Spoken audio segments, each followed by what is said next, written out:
Hello.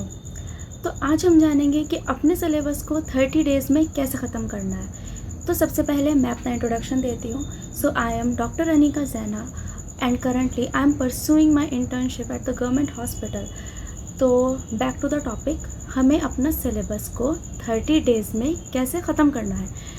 तो आज हम 10th बोर्ड के बारे में बात करते हैं कि 10th बोर्ड में जो बच्चे हैं वो अपने सिलेबस को 30 डेज़ में वाइंड अप कैसे कर सकते हैं, मतलब सब कुछ रिवाइज़ कैसे कर सकते हैं। सबसे पहले 10th क्लास में जो मेजर सब्जेक्ट्स होते हैं वो 5 सब्जेक्ट्स होते हैं। तो 5 सब्जेक्ट्स क्या क्या हो गए आपके? Math, science, SST, Hindi, English. ठीक है, 5 सब्जेक्ट्स हैं आपके पास।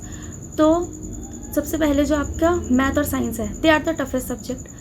बच्चों को वो टफ़ लगते हैं, तो हमें उनको ज़्यादा टाइम देना है। जो आपको टफ़ लगता है आपको उसको ज़्यादा टाइम देना पड़ेगा, आपको उसकी प्रैक्टिस ज़्यादा करनी पड़ेगी, तभी आपके वो टॉपिक जो है वो कंप्लीट हो पाएंगे।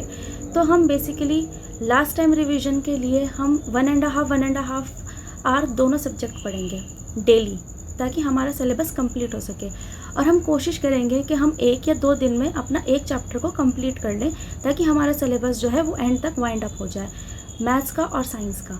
ठीक है, उसके बाद आता है आपका एसएसटी। तो एसएसटी भी आपको 1 से 2 घंटा डेली पढ़ना पड़ेगा, क्योंकि उसका सिलेबस थोड़ा वास्ट है और बच्चों को उसको पढ़ने में थोड़ी सी इशू आते हैं, क्योंकि वो कुछ बच्चों को काफ़ी बोरिंग सब्जेक्ट लगता है। हालांकि वो इंटरेस्टिंग भी है, ठीक है, बट कुछ बच्चों को वो थोड़ा लेंदी लगता है, उसको कॉन्सेप्ट थोड़े अच्छे नहीं लगते हैं। तो उन लोगों के लिए उस सब्जेक्ट को एक टाइम चाहिए, ताकि आप उन टॉपिक को अच्छी तरह से अंडरस्टैंड कर सकें और पढ़ सकें।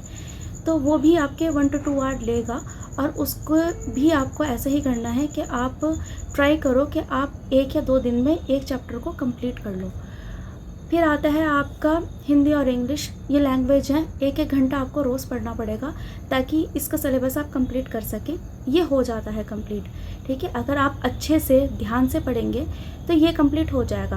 तो इसे मिला के आपके एक दिन के 6 से 7 घंटे बैठते हैं कि आपको सेल्फ स्टडी करनी पड़ेगी बैठ के, ताकि आप 30 डेज़ में अपना सिलेबस को कंप्लीट कर सकें। पर 30 डेज़ के अंदर सिलेबस तब कंप्लीट होगा जब आपने पहले ये सारे चैप्टर्स कम से कम 3 बार पढ़ के होंगे। तो आपको पहले ये चैप्टर्स को, जितने भी आपके सब्जेक्ट हैं, उनको आपको 2 से 3 बार अपने आप पढ़ना है, ताकि लास्ट मोमेंट पे आप उनको 30 डेज़ में रिवाइज़ कर पाएँ। अगर आप ऐसा नहीं करेंगे तो 30 डेज़ में आपका रिवाइज़ नहीं हो पाएगा।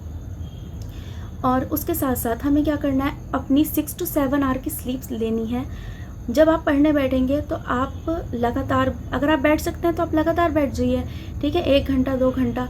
पर अगर आप नहीं बैठ सकते हैं तो आपको हर 25 या 30 मिनट्स से 5 मिनट्स का ब्रेक लेना चाहिए, ताकि आप थोड़ा फ्रेश फील करें, और अपने आप को डिहाइड्रेटेड होने नहीं देना है। ठीक है, जब भी आप पढ़ने बैठो तो अपने साथ एक पानी की बॉटल लेके बैठो, ताकि आप डिहाइड्रेशन फील ना करो। ठीक है, आपको पढ़ना है तो आपको अपने आप को हाइड्रेटेड रखना है, अपने आप खाना भी है आपको, और देन आपको पढ़ना है।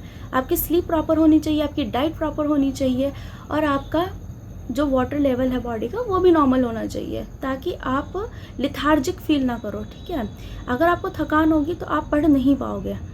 दूसरा, जो भी डिजिटल सामान आपके पास रहता है, जैसे कि आपका मोबाइल फ़ोन, उसको आपको अवॉइड करना है। जितने आप पढ़ रहे हैं आप फ़ोन नहीं यूज़ करेंगे। वो सेल्फ स्टडी का जो टाइम है, आप कोई टॉपिक यूट्यूब से समझ रहे हैं, दैट इज़ अनदर थिंग। ठीक है, बट अगर आप कोई टॉपिक यूट्यूब से नहीं समझ रहे हैं तो आपको सेल्फ स्टडी जब आपको करनी है, एक बार रीडिंग जो बैठ के मारनी होती है, उसे मारने के लिए आपको अपना फ़ोन साइड में रखना पड़ेगा, और वो रख के आप तब कंसंट्रेट करके पढ़ेंगे, तब आपको वो ज़्यादा याद होगा। तो इसी तरह अगर आपका सिलेबस कंप्लीट होता है और आपको ये मेरी वीडियो हेल्पफुल लगी हो, तो आप मेरी वीडियो को लाइक करो, मेरे चैनल को सब्सक्राइब करो, और अपने फ्रेंड्स के साथ इसको शेयर करो कि आप कैसे अपना सिलेबस 30 डेज़ में कंप्लीट कर सकते हो। Thank you.